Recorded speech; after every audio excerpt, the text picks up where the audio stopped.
Hi everyone, Ichim Lois Mildred is my name.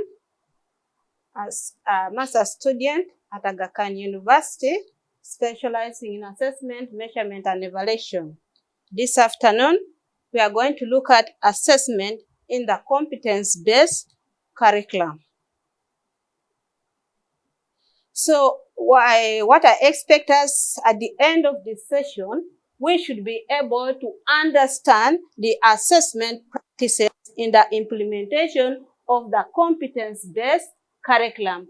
And then the other, we should be able to apply the multiple means of assessment practices to meet the learners' diversity.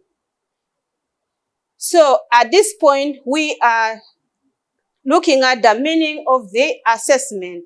I know we have different meanings of assessment, but in this context of the CBC, we are trying to say, you make me as good as an expert. The way that learners or your students are able to demonstrate the concept or the mastery of the skills that and the information that you have given. So we are also saying in the assessment, in the CBC, we are trying to create the new knowledge from the students' experiences.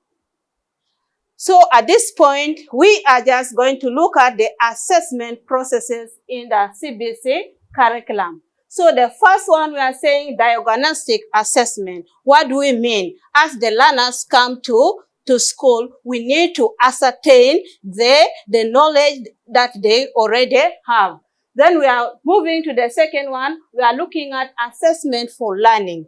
You assess the learners. You want to improve the teaching and learning process. And we have the third one, assessment as learning, which is also referred as the peer assessment. You learn from each other.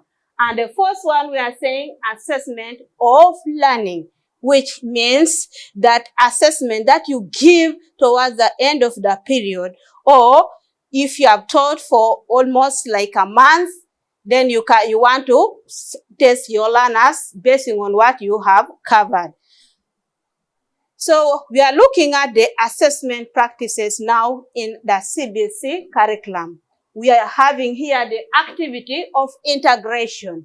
What we mean by this activity of integration, we want these learners to be able to solve the problems in the society by applying the skills of critical thinking, problem solving, communication. And that is what we say activity of integration. And now we go to the next one, is assessment in the world of work. We need to assess these learners based on their skills. And that is what the competence-based curriculum says. Assess what a learner is able to do. We can assess in agriculture. We can also assess them in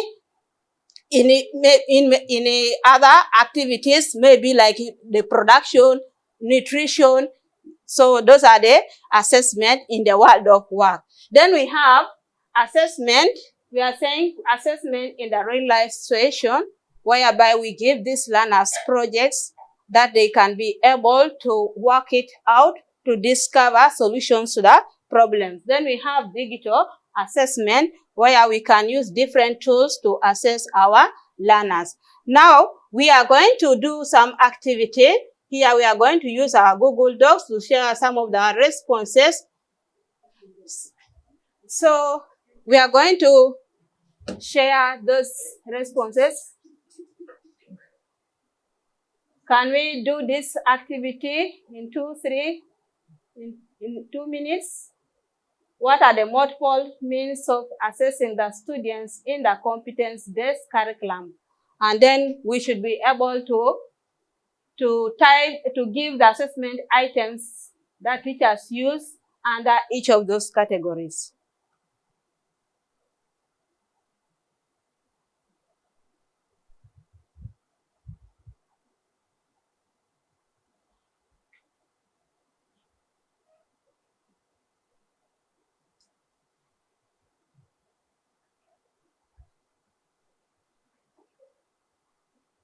Yeah, we have multiple choice that is under objective type. we have true, false, and still that is all under objective type of assessment items. We have also the matching items. All those ones are under the category of objective type.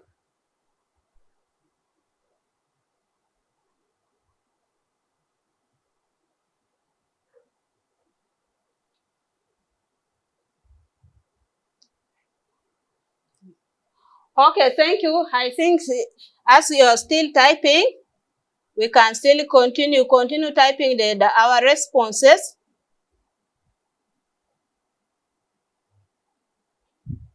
So we are going just to see some of the principles that we need in order to make assessment that is of quality. We are saying the assessment should be of validity, it should have the validity, and we also look at the reliability of the test. Then the assessment should be objective.